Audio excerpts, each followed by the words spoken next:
안녕하세요. 오늘도 사연살롱을 찾아주셔서 감사합니다.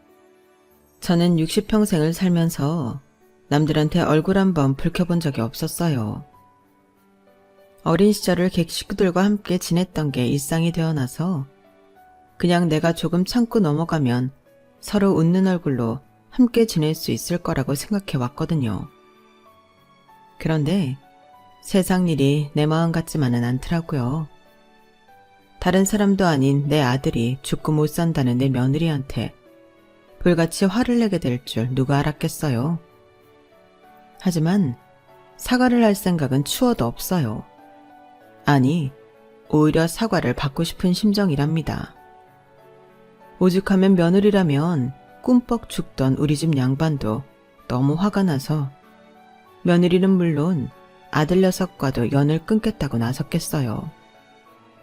나이 들어서 남들한테 며느리 흉보는 게 창피한 일이라는 건 잘 알지만 그래도 입 다물고 살다가는 내 속이 문드러질 것 같아서 이렇게 사연을 보냅니다.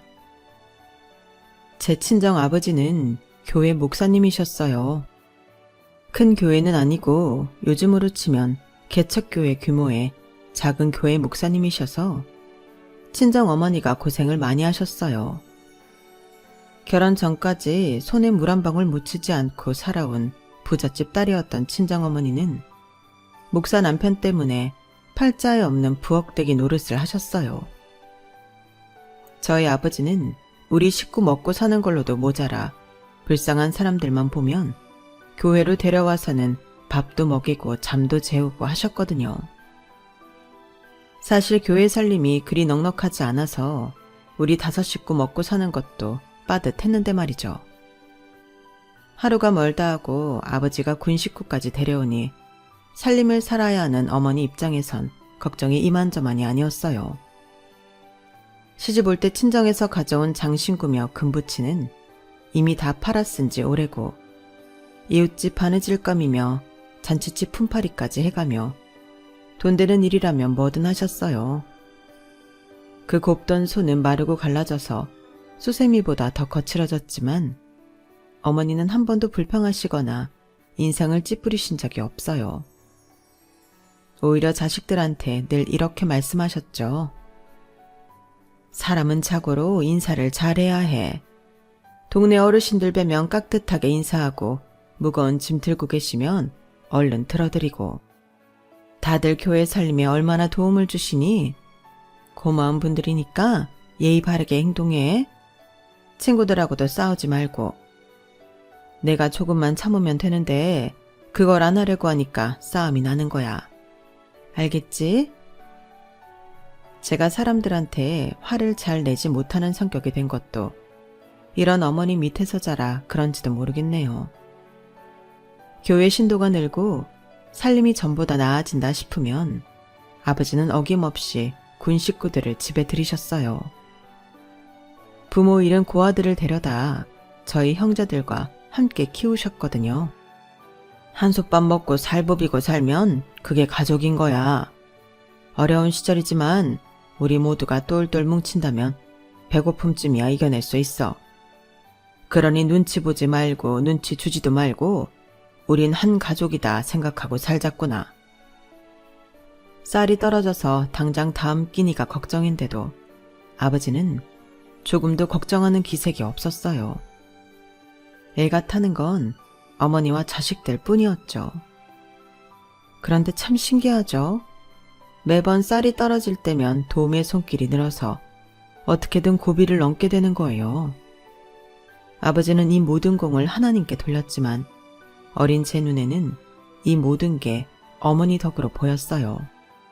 평소 동네 일에 발벗고 나서는 건 물론 인정이 넘쳐서 김치전을 부쳐도 온 동네 사람들과 나눠 먹고 없는 살림에도 배고른 이웃한테 당신이 먹을 밥까지 나눠주는 분이었어요. 그러니 다들 저희 어머니를 따를 수밖에요. 하나님 덕이든 저희 어머니 덕이든 간에 저희 가족은 동네 사람들 덕분에 수없이 많은 고비를 넘기며 힘든 세월을 살아냈어요. 오빠와 언니는 물론 저희와 함께 살았던 언니 오빠들도 따지고 보면 이웃들 덕분에 지금 이렇게 가정도 이루고 잘 사는 게 아닌가 생각합니다. 돈은 없어도 인정은 넘쳤던 탓에 우리는 친형제 할 거 없이 다들 사이가 좋아요. 꼭 명절 때가 아니더라도 다들 자주 모여서 가족여행도 가고 서로의 생일도 챙기며 친형제 자매처럼 지내고 있으니까요. 제게 남편을 소개해준 사람도 저희 집에서 같이 자란 성우 오빠였어요. 저희 아버지 뒤를 이어 목회자로 살게 된 성우 오빠는 대학 시절 가장 친했던 같은 과 동기를 제게 소개해 주었는데 그 사람이 바로 지금의 제 남편이에요. 성우 오빠 제 남편은 극과 극의 인생을 살아온 사람이었어요. 7살 때 부모 손에 버려져 시설을 전전하다가 시설을 뛰쳐나와 저희 집에서 살게 된 성우 오빠와 달리 제 남편은 타고난 금수저였어요. 해외여행이 자유화가 되기 전부터 미국으로 가족여행을 다녔을 정도로 잘 살았더라고요. 아버님을 닮아 사업 수완이 좋았던 남편은 대학 시절부터 자기 사업을 했어요. 낮 시간 강의실에서는 평범한 대학생으로 살고 밤이 되면 고깃집 사장으로 변신했거든요. 학생이 무슨 돈이 있다고 고깃집을 차리겠냐고 다들 부모 돈으로 차렸을 거라고 생각했지만 실상은 달랐어요. 원래 그 가게는 남편의 단골 가게였는데 주인 할머니가 아들 내외가 있는 지방으로 내려가시게 되면서 가게를 접으려고 하셨대요. 하지만 마땅한 작자가 나서지 않은 데다 건물 주인이 보증금을 못 빼준다고 해서 남은 계약 기간 동안만 남편이 가게를 맡아서 운영하게 된 거였죠. 원래 일하시던 분들 도움으로 식당을 운영하는 데는 큰 문제가 없었고 자금은 남편이 국민학생 때부터 쭉 모아온 돈으로 해결했다더군요. 그 말을 듣고 저는 놀라지 않을 수가 없었어요. 도대체 얼마나 집이 잘 살길래 어릴 때 용돈 받은 돈으로 자기 장사까지 할 수 있나 싶었거든요. 일반 사람들 사는 것과는 확실히 다르구나 했죠. 따지고 보면 고깃집은 남편한테 있어 예행 연습에 불과했어요. 부모 사업을 물려받기 전에 시험 삼아 해보는 실습 같은 거요. 자기 인생을 건 중차대한 일도 아니고 망하면 망하는 대로 경험이 되는 거였으니까요. 돈 있는 사람은 인생도 참 편하게 사는구나 했는데 가만 보니 꼭 그런 것만도 아니더라고요. 있는 사람이 더 무섭다고 남편은 자기 돈이라면 10원 한 장도 손해보지 않으려고 악착같이 일에 매달렸거든요. 군에서 막 제대한 후라 아직 군기가 잡혀 그런 건지 본래 본성이 그런 건지는 모르겠지만요. 아무튼 학업과 병행하며 시작한 고깃집은 이전 사장님이 하시던 때보다도 매상이 훨씬 올랐어요.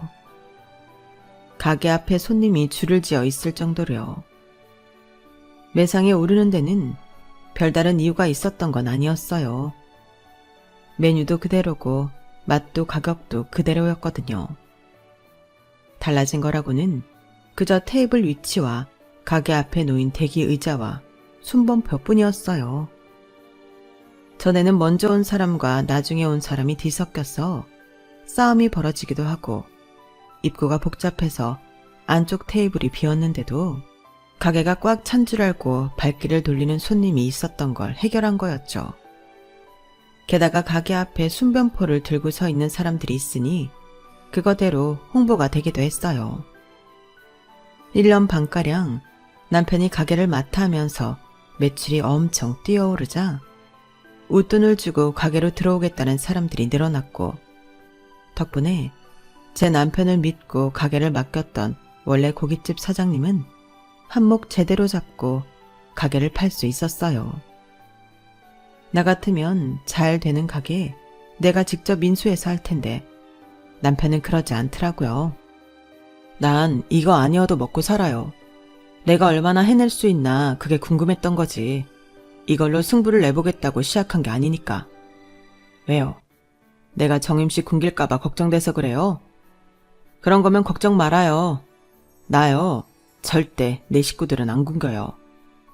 내 아버지가 그러셨고 내 아버지의 아버지가 그러셨거든요. 존경받는 사람은 못 돼도 내 식구 굶기는 못난 가장은 되지 말자는 게 우리 집 남자들 인생 목표입니다. 그러니까 그만 재고 나랑 결혼합시다. 정임씨는 사람이 너무 물러서 나처럼 지독한 놈 옆에 붙어 있어야 돼요. 오빠를 통해 소개받은 지 한 달도 채 안 된 시점이었는데 남편은 결혼에 대한 확신을 가지고 있었어요. 사실 저는 남편의 외모 때문에 선뜻 결혼 생각을 하지는 못했거든요. 당시는 성인 남성 평균 키가 170도 안 되던 시절이었는데 남편 키는 184cm나 되었어요. 거기다 몸에 근육이 많아서 실제로 보면 키보다 더 커 보였죠. 제 키가 156cm라서 우리 둘이 걸어가면 고목나무에 매미가 붙어가는 것처럼 보였어요. 외관상으로는 빈말로라도 잘 어울린다는 말은 할 수 없었어요. 게다가 남편은 자신을 지독한 놈이라고 했지만 제 눈에는 저보다 더 물러 보였어요. 제가 하는 말이라면 뭐든 들어주고 제 표정 하나에 희비가 오가고 특히나 그 덩치에도 애교를 엄청 부렸거든요. 가끔은 그 애교가 부담스러울 정도였어요. 남자라면 뭔가 믿음직스럽고 기대고 싶은 마음이 들어야 한다고 생각하는데 제 눈에 보이는 남편은 그런 사람이 아닌 것 같았어요. 말 잘 듣는 덩치 큰 강아지 같았거든요. 그래서 얼굴만 마주치면 결혼하자는 말을 꺼내는 남편 앞에서 대답을 미루고 있었어요. 그런데 참 신기하게도 처음엔 부담스럽던 남편의 행동이 시간이 갈수록 익숙해지고 당연하게 느껴지더란 거예요. 매일같이 저희 집 앞까지 따라오던 남편이 하루라도 안 보이면 그렇게 허전하고 초조하더라고요. 사실 따지고 보면 학벌도 그렇고 집안 형편도 그렇고 뭐 하나 내세울 게 없는 나라는 인간한테 너무도 헌신적인 남편이 신기할 따름이었죠. 남편 정도라면 어디 가서도 빠지지 않을 신랑감이니까요. 그래서 더는 남편 속을 태우지 말아야겠다고 생각했어요. 그렇게 마음을 정하고 나니까 그동안 보아왔던 남편이 신기하게도 다르게 보이더군요. 행동 하나하나가 귀엽고 사랑스럽게 말이에요. 원래 웃음이 많은 저였지만 남편의 애교와 농담에는 속수무책이 되고 말았어요. 남들은 제 남편을 두고 덩치값을 못한다고 했지만 제 눈에는 귀엽기만 했어요. 저는 별거 아닌 남편의 농담 하나에 자지러지듯 웃어댔고 나중에 들어보니 남편은 이런 제 모습이 좋았다고 하더라고요. 제 눈에 안경이란 말이 달래 있는 게 아니었던 거죠.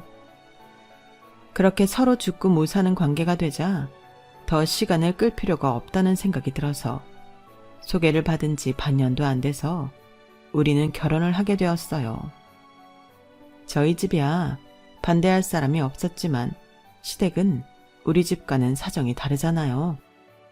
가진 것도 많고 그래서 자식 혼사도 사업적으로 이용할 수 있는 집이니까요. 실제로 제 남편한테 들어온 중신이 꽤 많기도 했더라고요. 남편은 그걸 다 마다하고 저와 결혼을 하겠다고 해서 시부모님이 걱정을 했던 것도 사실이고요. 가난한 목사 딸에 전문대 유아교육과를 나온 별 볼 일 없는 학벌이 다였던 저는 며느리 자리로 한참 모자라는 사람이었어요. 그럼에도 제 남편 뜻이 워낙 완고했던지라 시부모님께서 결혼을 허락해 주셨던 거죠. 요즘이야 자식이 결혼하면 당연히 분가를 하는 걸로 알지만 저 때만 해도 시집살이를 하는 게 당연한 거였어요. 제가 마음에 드는 며느리도 아니고 오히려 탐탁치 않은 며느리였기에 함께 사는 게 더 불편하셨을 텐데도 싫은 소리 한 번 안 하셨어요. 뒤에서 제 흉을 보지도 않으셨고요. 그저 묵묵히 저를 지켜보셨던 거예요. 그러다 결혼하고 3년쯤 지나자 하루는 어머니께서 제게 그러시더라고요. 처음엔 왜 넣을까 의아했는데 살아보니 내 아들이 사람 보는 눈은 있다 싶더구나. 남편이 무슨 말을 하든 늘 그렇게 웃어주니까 내가 네 남편이라도 힘이 날 것 같더라고. 돈 주고 부리는 사람들한테도 늘 예의 바르게 행동하고 남의 아픔을 내 아픔처럼 여기는 마음씨를 보니 친정에서 교육도 잘 받은 것 같고 말이다. 어린 시절부터 친정어머니를 보고 배운 행동들 덕분에 저는 시어머니의 마음에 들게 되었고 어머님을 따라 봉사활동도 다니게 되었어요. 저희 시어머니는 고아원이며 노숙자들을 위한 급식소며 자신의 도움을 필요로 하는 곳이라면 어디든 다니셨어요. 어머님 역시 자신의 시어머니를 따라다니며 시작한 일이라고 했어요. 삼성이나 LG 같은 대기업은 아니었지만 그래도 밥술 깨나 뜨고 살 수 있는 건 다 사람들의 도움 덕분이니 받은 만큼 베풀고 살아야 한다는 생각으로 대를 이어 봉사하며 사셨던 거예요. 그렇게 어머님을 따라다니며 봉사활동을 하던 저는 어머님이 돌아가신 이후부터 저 혼자 그 일을 하게 되었어요. 나중에 내 아들이 결혼하면 나도 시어머니께서 그랬던 것처럼 내 며느리한테 이 일을 물려줘야겠다고 생각했어요. 그런데 그런 제 생각이 화근이 될 줄 누가 알았겠어요. 결혼하고 이듬해 낳은 아들은 어릴 때부터 조부모 사랑을 독차지하고 자랐어요. 제 아들이 저희 친정에서도 첫 아이였던 터라 외가 사랑도 독차지하게 되었고요. 왜 그런 말이 있잖아요. 사랑을 받은 사람이 남한테 사랑도 베풀 줄 안다고요. 그런데 그것도 다 사람 나름이더라고요. 내 자식이기는 하지만 마음 씀씀이가 그리 넓지 않았거든요. 그게 늘 걱정이었어요. 혹시 외동이라서 더 자기밖에 모르는 건 아닌가 싶어 둘째를 가지려고 노력을 했지만 두 번의 연이은 유산을 끝으로 더는 임신을 할 수 없게 되었지 뭐예요. 두 번째 유산을 하고 병실에 누워있는데 남편이 그러더라고요. 품 안의 자식이라잖아. 다 크면 어차피 우리 품을 떠날 자식인데 하나로 부족한 거야? 나는 당신만 있으면 돼. 그렇게 당신이 아이를 원한다면 내가 당신 아들로 해줄게. 아유, 징그러운 소리. 누가 자식이 필요해 이러나요? 다만 우리 민수가 이기적으로 자랄까봐 곁에 형제가 있으면 해서 그런 거죠. 이젠 그마저도 할 수 없게 됐지만요. 사람도 참 그런 거라면 굳이 우리 자식일 필요가 있나. 외사촌도 있고 장인어른 교회에도 애들은 많잖아. 마음만 있다면 어디서건 같이 어울려 지내면 되지 않겠어? 듣고 보니 남편 말이 맞는 것 같더라고요. 저도 제 친형제 자매 외에 피가 섞이지 않은 형제들과 함께 자라면서 공동체 생활도 익히고 인생은 서로 돕고 살아야 한다는 걸 깨달았으니까요. 그래서 몸이 회복되자마자 아들을 데리고 친정아버지 교회에도 가고 전부터 해오던 봉사활동도 아들과 함께 열심히 다녔어요. 우리 아들이 그곳에서 아이들과 함께 뛰어놀며 조금이라도 깨닫는 게 있기를 바라는 마음에서였죠. 그래서 더 친정 식구들 모임에 적극적으로 나갔고 덕분에 아들 녀석은 외사촌들과 격이 없이 친해질 수 있었어요. 자식 하나 키우는 게 일이 마음 쓰이고 힘든데 우리 부모님은 그 많은 자식을 어떻게 키우신 건지 정말 존경스럽기까지 했어요. 그래서 하루는 친정에 찾아가 어머니께 비법을 물었더니 의외로 평범한 답을 내놓으시더라고요.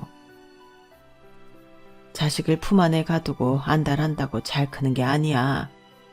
지가 살아갈 방법을 깨닫도록 어느 정도 방임을 해야지. 아이들은 생각보다 영악해서 좋은 것도 잘 알아채고 나쁜 것도 귀신같이 알아본단다. 그러니 아이 앞에서 부모가 행동거지를 바르게 해야 하는 거야. 그게 교육이니까. 꼭 형제가 많아야 보고 배우는 게 많다면 이 나라에 외동으로 나고 자란 사람들은 하나같이 문제게? 눈에 보이는 모든 게 배움이고 주변에서 벌어지는 모든 일이 교육이다 생각하렴.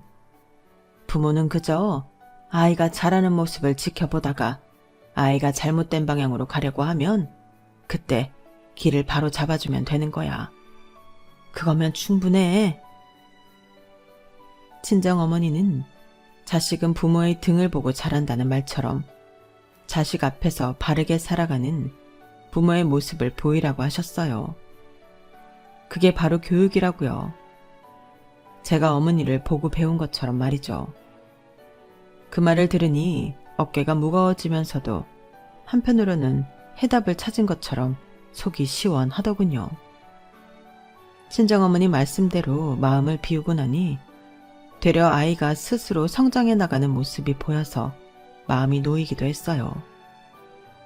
따지고 보면 제 인생은 잠시 아들 교육 문제로 신경 쓴 것 외에는 별다른 고민이 없었던 것 같아요. 어떻게 보면 참 축복받은 인생인 셈이죠. 그래서 이후에 겪게 된 시련이 더 크게 느껴졌는지도 모르겠네요. 30이 한참 넘도록 결혼에는 관심도 없던 아들이 뜬금없이 결혼하고 싶은 사람이 생겼다며 집에 여자를 데리고 왔어요. 나이 차이가 10살이나 나긴 했지만 얼굴도 예쁘고 성격도 밝은 게 어디 하나 나무랄 데가 없는 사람이었어요. 부침성도 있어서 처음 인사를 온 날부터 제게 어머님 어머님 하며 다가오는데 그게 그렇게 예쁠 수가 없었어요. 제게 딸이 없어서 그런가 함께 쇼핑도 가고 전시회도 다니자는 말에 가슴이 설레기까지 했으니까요. 남들은 며느리와 사이가 안 좋아서 자식 내외와 연 끊고 사는 사람도 있다는데 나는 참 복받은 사람이구나 생각했어요. 예비 며느리는 결혼식도 올리기 전부터 제게 연락도 자주 하고 문자도 수시로 했어요. 주말엔 가끔 집에 들러 요즘 유행하는 디저트를 사오기도 했고요. 그 마음 씀씀이가 너무 예쁘고 고마워서 저 역시도 일부러 백화점에 들러 예비 며느리 선물을 사오곤 했어요. 사실 제가 그렇게 백화점을 자주 다니는 사람은 아닌데 몇 해 전에 며느리를 드린 지인이 했던 말이 떠올라 그랬던 거예요. 내 딸한테는 시장에서 산 물건을 사줘도 며느리한테는 꼭 백화점 물건을 사주라는 말이었죠. 내 딸은 뭘 사다 줘도 아, 엄마가 내 생각해서 사온 거구나 하는데 며느리들은 아니더라고. 자기 딸은 비싼 거 사주면서 며느리한테는 이런 싸구려를 사주는구나 한다니까. 그러니 어쩌겠어? 돈이 좀 들더라도 백화점 가서 비싸고 이름 있는 걸 사줘야지. 오 여사도 며느리 들어보면 내 말이 무슨 뜻인지 알게 될 거야. 이상하게 그 말이 잊혀지지 않아서 저 역시도 예비 며느리 줄 선물은 백화점에서 비싸고 좋은 걸로 고르게 됐어요. 선물을 받고는 좋아하는 걸 보니 다행이다 싶더라고요. 아들 녀석 결혼이 다가오자 본격적으로 집부터 준비해야 했어요. 저희는 결혼할 때 시댁에서 신혼을 시작했기 때문에 집 걱정은 없었지만 요즘 애들한테 시집살이 하라면 누가 그런다고 하겠어요. 그래서 남편한테 말해 집은 우리가 해주자고 했죠. 그런데 제가 세상 물정을 너무 몰라서 그런 건지 자식 결혼할 때 부모가 집을 해주는 것도 문제가 되더라고요. 집값이 한두 푼 하는 게 아니어서 증여를 해도 세금이 꽤 나오더라고요. 그래서 남편 회사 법무팀과 상의해서 적법한 세금을 내고 서울 시내에 있는 30평형 아파트를 아들한테 증여해 주기로 했어요. 아들 내외는 더 넓은 평수로 해주길 바라는 눈치였지만 남편은 이것도 넘치게 해주는 거라며 선을 그었어요. 사실 남편 말이 틀린 건 아니었죠. 요즘 아파트 가격이 비정상적으로 올라 있잖아요. 세상에 30평 아파트를 찾는데 10억 이하로는 찾아볼 수도 없더라고요. 있다 하더라도 외곽 지역이라서 교통이 너무 불편했고요. 남편이 해준 아들네 아파트만 해도 20억이 훌쩍 넘었어요. 20억이 네 집 개 이름도 아니고 몇십 년을 벌어도 손이 쥐기 힘든 돈이잖아요. 그런 집을 해줬는데 적게 해줬다고 할 수는 없죠. 그나마도 남편이 이 집을 해준 건 며느리 때문이었어요. 며느리가 결혼 전부터 어찌나 싹싹하게 굴었는지 제 남편이 며느리라면 꿈뻑 할 정도였거든요. 무뚝뚝한 아들만 보고 살다가 눈처럼 사르르 녹을 정도로 상냥한 며느리를 보니 그럴만도 했죠. 저만 해도 아들 내외가 집에 온다고 하면 아들 녀석보다는 며느리가 더 기다려지는걸요. 며느리도 그걸 아는지 시부모 사랑을 놓치지 않으려고 부단히 노력하는 모습이 보였어요. 그래서 더 예쁘더라고요. 사랑은 뭐니 해도 내리사랑이라고 제가 시어머니한테 받은 사랑 내 며느리한테 물려줘야겠다 생각했어요. 그래서 어머님께 배운 대로 실수는 눈 감아주고 잘한 일은 크게 칭찬해 주었어요. 남편 하나 믿고 낯선 집에 들어온 며느리가 우리 집에 빨리 적응할 수 있도록 돕는 게 같은 길을 먼저 걸어온 선배의 역할이 아닐까 생각했거든요. 시할머니 때부터 대를 이어온 봉사활동도 며느리한테 잘 전수해서 생활이 허락하는 날까지 이어갈 생각이었어요. 처음에는 며느리도 잘 따라주었어요. 저를 따라 정기적으로 하는 봉사활동을 하러 시설에 따라가기도 하고 제 친정 오빠가 하는 노숙자를 위한 무료 급식 봉사에도 참여하곤 했거든요. 정기 봉사활동은 뜻이 맞는 분들과 함께하는 거라서 2주에 한 번꼴로 순번에 따라 시설에 가서 청소랑 빨래 등을 하는 거고 무료 급식 봉사는 매주 주말에 열리지만 시간이 될 때만 참여하고 있어서 그때그때 스케줄에 따라 움직이고 있어요.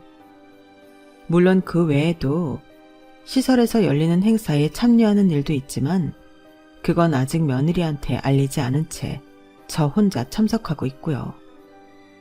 며느리는 대학 졸업을 하고 취업 대신 취혼을 택한 거라서 상대적으로 시간이 많은 편이었어요.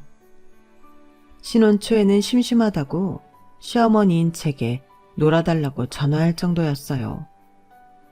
그래서 제가 나가는 봉사활동에 불렀던 거고요. 봉사활동을 하러 가서도 평소 성격대로 싹싹하게 구는 며느리를 보면서 내가 며느리 복이 있구나 생각했어요. 주변에서도 어쩜 젊은 사람이 저렇게 속이 깊냐고 칭찬도 많이들 하셨고요. 그래서 내심 마음을 놓고 있었는데 하루는 지인한테 이런 연락이 온 거예요. 여사님, 이런 말씀드리기 뭐하지만 며느리 단속 좀 하셔야겠어요. 아무리 나이가 어리다고 해도 이건 좀 심한 게 아닌가 해서요. 저도 우리 딸아이가 보여줘서 알게 된 건데 여사님도 한번 보셔야 할 것 같아서 연락드렸어요. 10수년째 함께 봉사활동을 하고 있는 지인은 제 며느리가 인스타에 봉사활동 사진과 함께 철없는 글을 올린 걸 보고는 며느리 교육 좀 하라고 연락을 했더라고요. 그래서 지인이 보내준 링크를 클릭해봤더니 거기에 며느리가 올린 글과 사진이 있더라고요. 그런데 세상에 시설 아이들 사진이 모자이크 처리도 안 된 채 올려진 데다 그 밑에 달린 며느리 글이 가관이었어요. 재벌집 며느리 노릇이 쉬운 게 아님. 거지 같은 애들 씻기고 먹이는 걸 왜 내가 해야 됨? 노블리스 오블리즈도 못 해먹겠음. 구역질 나는 거지들 밥 주러 가는 날. 시부모 유산 땡겨받고 얼른 이 짓거리 그만두고 싶음. 이건 그나마 수위가 약한 글만 옮긴 거고요. 며느리가 남긴 글들은 하나같이 욕설에 인격 모독적인 글들이 줄을 이루더라고요. 그동안 제 앞에서 생글생글 웃으며 열심히 봉사활동을 하던 며느리의 모습은 어디에서도 찾을 수가 없었어요. 그저 돈 많은 시부모한테 잘 보여서 한 푼이라도 더 뜯어내야겠다는 돈 욕심밖에는 없었죠. 그걸 보니 순간 며느리가 무섭게 느껴졌어요. 저를 보고 웃고 있는 며느리가 속으로는 어떤 생각을 할지 두렵더군요. 그래서 일단은 며느리와 단둘이 대화를 해보기로 했어요. 남편과 아들까지 알게 되면 일이 커질 것 같았거든요. 그래서 아들이 출근하고 없을 시간에 며느리를 만나러 집에 찾아갔죠. 평소처럼 저를 반갑게 맞아주는 며느리를 보니 쉽게 말이 안 떨어지더라고요. 그래서 며느리가 내준 차를 다 마시도록 본론은 시작도 못했어요. 마침 며느리가 조금 있으면 운동하러 갈 시간이라고 하기에 서둘러 말을 꺼냈죠. 제 딴엔 정말 순화해서 말을 했어요. 아이들 인권도 있으니 사진은 내려달라. 그리고 함께 어우러져서 살아가는 인생인데 거지라느니 더럽다느니 하는 단어는 조금 심한 게 아니냐. 그랬더니 며느리가 뭐라는지 아세요? 어머님 되게 모순적이신 거 아세요? 솔직히 어머님이 봉사활동 나가시는 거요. 돈 자랑하러 나가는 거잖아요. 안 그래요?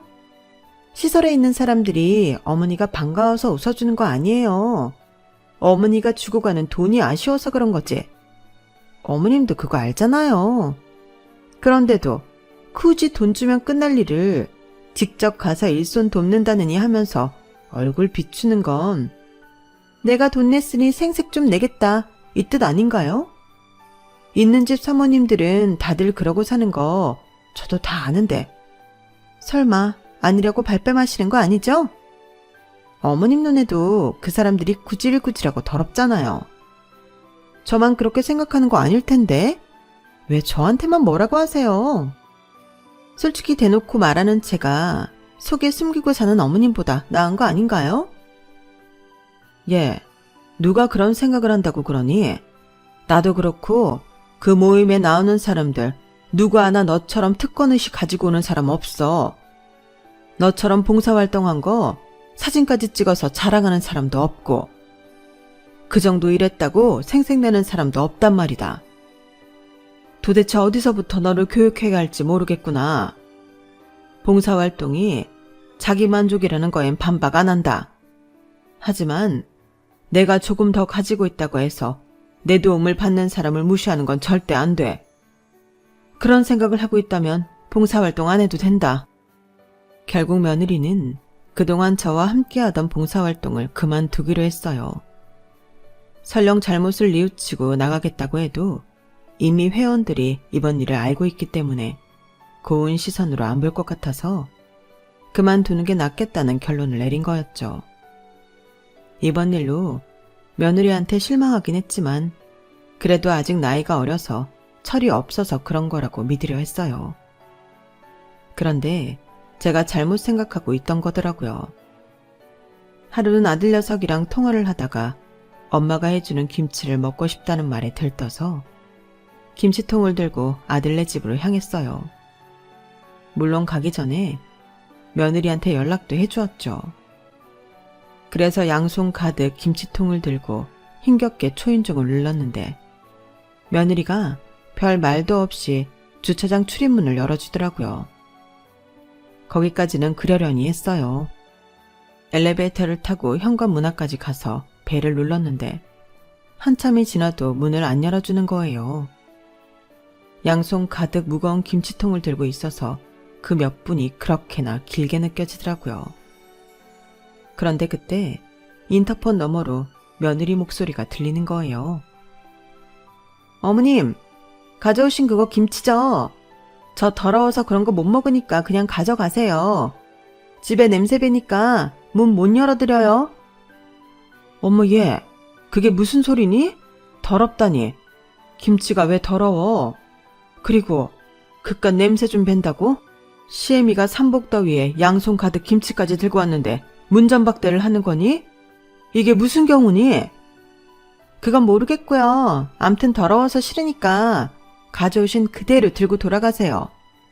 어머님 봉사활동 다닌다고 노숙자들이랑 손도 잡고 말도 섞잖아요. 그 더러운 병균이 죄다 그 김치에 들어갔을 텐데 그걸 어떻게 먹어요? 토 쏠리게. 그러니까 앞으로도 그런 거 우리 집에 가져오지 마세요. 김치는 백화점에서 사 먹을게요. 아셨죠? 예, 일단 문 좀 열어봐. 애타게 며느리를 불렀지만 끝내 며느리는 문을 열어주지 않았어요. 결국 저는 가지고 갔던 김치통을 그대로 들고 집으로 돌아올 수밖에 없었죠. 집에 돌아와 현관 앞에 김치통을 내려놓고 나니 참았던 눈물이 쏟아졌어요. 그깟 김치 안 받아 먹는다고 했다고 눈물을 흘린 건 아니에요. 제가 참을 수 없었던 건 돌아오는 차 안에서 받았던 며느리의 전화 때문이었어요. 어머님, 저는 그동안 솔직히 이해가 안 갔거든요. 돈도 있을 만큼 있는 분이 왜 구질구질한 인간들 돕겠다고 시간 버리고 다니나 하고 말이에요. 그럴 시간이면 해외여행을 가든 백화점 쇼핑을 하든 하면 될 텐데 말이에요. 근데 그이한테 얘기를 들어보니 알겠더라고요. 어머님 어릴 때 거지들이랑 같이 자랐다면서요? 제 남편한테도 강제로 거지들이랑 같이 놀게 했다면서요. 어머님, 이런 말하기 좀 그렇지만요. 사람이 돈이 있다고 부자가 아닌 것 같아요. 어머님처럼 뼛속까지 거지 근성이 있는 사람들은 아무리 돈으로 치장을 해도 안 바뀐다고요. 전요, 중산층 가정에서 자라서 가난을 경험해 본 적이 없어요. 그래서 어머니처럼 궁상 떨며 사는 사람들 절대 이해가 안 간다고요. 이런 걸 수준 차이라고 하는 거겠죠? 암튼 안 되는 건 안 되는 거예요. 그러니까 앞으로 어머님이 수준을 올리셨으면 해요. 그럼 그때 가서 제가 전처럼 며느리 노릇 해드릴게요. 아셨죠? 수준 떨어지는 시어머니랑은 말도 섞기 싫다며 앞으로는 할 말 있으면 전화나 문자로 하라더군요.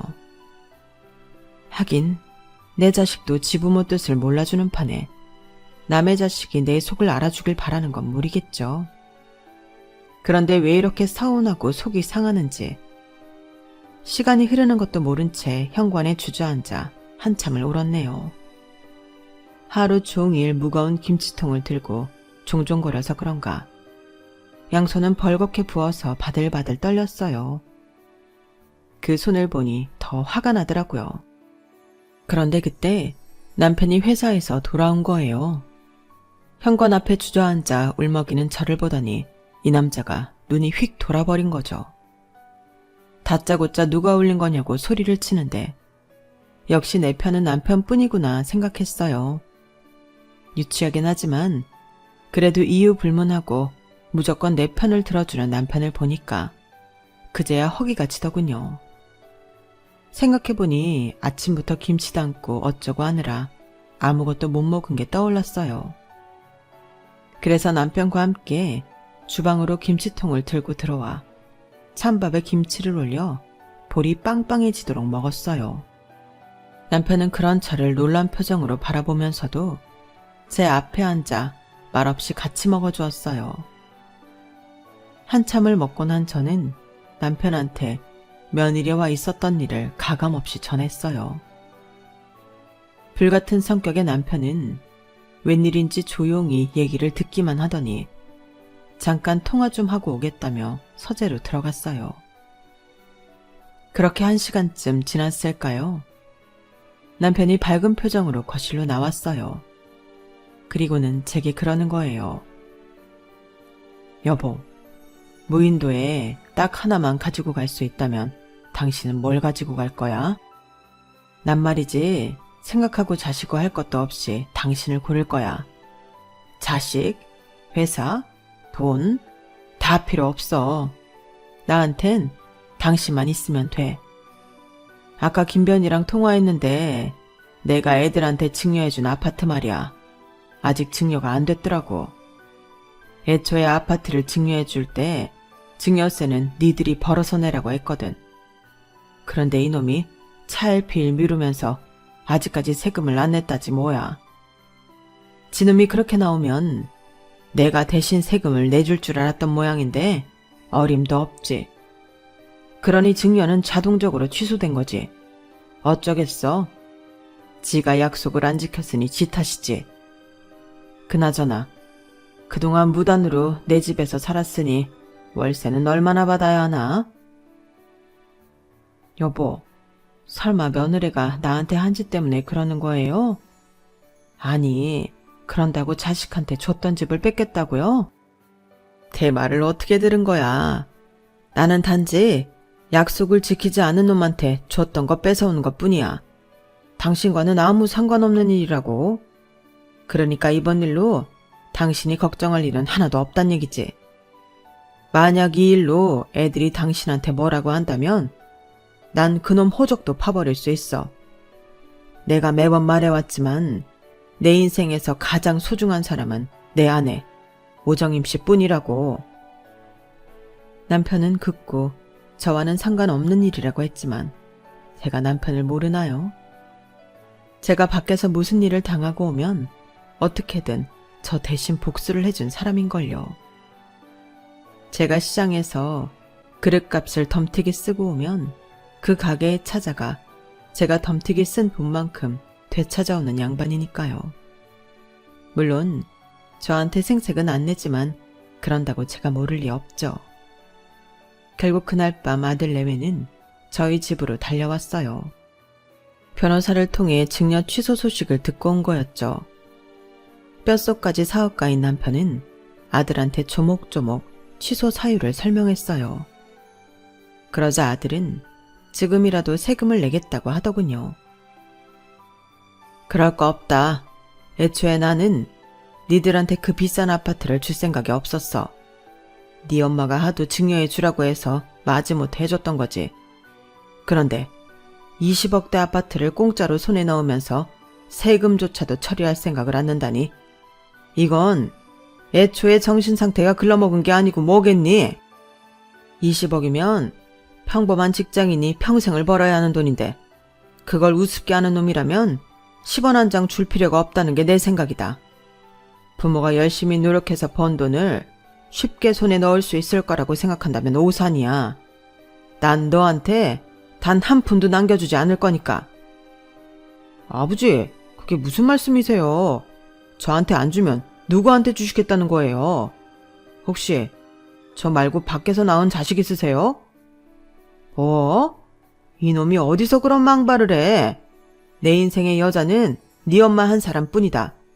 세상이 무너진데도 내가 구할 사람은 내 아내뿐이라고. 그런 사람을 더럽다고 문전박대한 며느리한테 내가 왜 내 피 같은 돈을 남겨줘야 하냐? 지 엄마의 깊은 속도 헤아리지 못하는 자식놈한테 내가 왜 내 돈을 줘야 하냐고. 그러자 며느리가 눈웃음을 치며 제 남편한테 찰싹 달라붙어 애교를 떨었어요.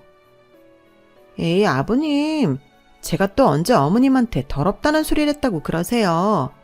어머님이 잘못 들으신 거예요. 저처럼 애교 많고 시어머니한테 헌신적인 며느리가 또 어딨다고 그러세요. 아버님이 오해하시면 저 정말 슬퍼요. 저 시집 와서 어머님 따라 봉사활동 다닌 거 아버님도 아시잖아요. 다른 집 며느리들은 돈을 줘도 그런 거 안 따라다녀요. 저니까 하는 거라고요. 노블리스 오블리제를 실천하려고요. 그런 제 마음도 몰라주시고 서운해요. 그러니까 아파트 증여 문제는 다시 한 번만 생각해 주세요. 네, 아버님. 시아버지 팔뚝에 얼굴까지 부벼대며 애교를 떠는 며느리를 보니 속에서 우라가 치밀었어요. 그런데 그런 제 마음을 알았는지 남편이 며느리를 밀쳐내며 팔에 묻은 화장품을 휴지로 닦으며 그러더군요. 며느리야, 네가 인스타인가 어딘가에 노블리스 오블레제도 못 해먹겠다고 글을 썼다며. 네가 왜 그런 걱정을 하는지 나는 그게 더 이해가 안 가는구나. 네 말대로 넌 중산층에서 나고 자랐는데 어디가 노블리스고 어디가 오블리제냐? 애초에 넌 그런 걱정을 할 자격이 안 되는 사람이야. 그런 건 네 시어머니처럼 어린 시절부터 타인에게 베푸는 삶을 살아온 고귀한 사람들이 할 걱정이라고. 감히 깜냥도 안 되는 주제에 어디서 건방을 떨어? 제발 주제 파악 좀 하고 살아라. 네 눈에는 이 세상에 있는 놈들에 의해 돌아가는 걸로 보이는 모양이다만 절대 아니다. 우리 회사 제품을 싸서 쓰는 사람은 돈 많은 사람들이 아니라 일반 사람들이야. 그런 사람들이 한 푼 두 푼 모아준 돈으로 우리 식구가 밥도 먹고 살고 니들 결혼식도 성대하게 치를 수 있었던 거라고. 그런데 그런 고마움을 타인한테 베풀지는 못할 망정 거진이 더러우니 그딴 소리를 해대면서 특권층 유세를 떨려들어? 그렇게 썩어빠진 정신머리라면 내 집안 사람으로 받아들일 생각은 없다. 더군다나 내 아내한테 함부로 구는 며느리라면 더더욱 필요 없어. 그러니 앞으로는 내 집에 발도 들이지 말아라. 알겠니? 그건 그렇고 니들이 내 아파트에서 더 살 생각이 있다면 전세든 월세든 합당한 계약서를 작성하고 정확히 세 내고 살도록 해. 기간은 이달 말까지 줄 테니까 보증금 마련이 안 되거든 당장 짐 빼서 나가거라. 나는 네 엄마처럼 마음 넓은 사람이 아니라서 손에 대는 일은 절대 안 하는 사람이거든. 그렇게들 알고 돌아가거라. 피곤하구나.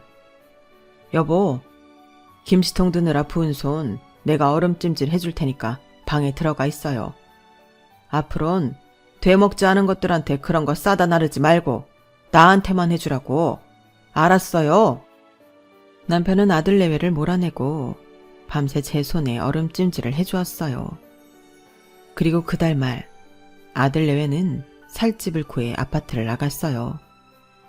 아들이라고 깎아주는 거 없이 시세대로 다 받겠다고 했더니 도저히 지들이 가진 돈으로는 아파트 보증금을 만들 수가 없었나 보더라고요. 그리고 이참에 남편은 유언장을 새로 작성했어요. 법적으로 자식한테 남겨줄 수 있는 최소 금액을 제외하고는 모두 사회에 환원하기로 했죠. 그렇다고 아무 곳에나 위탁할 생각은 없어요. 제 남편이 그리 허술한 사람도 아닐 뿐더러 저도 그건 반대거든요. 앞으로 남은 인생 동안 어디에 후원을 할지 천천히 찾아볼 생각입니다. 아들 자식도 내 집마당에 남편과 둘이 노년해야 할 소일거리로 이만한 게 없을 것 같거든요. 지금까지 제 사연을 들어주셔서 감사합니다.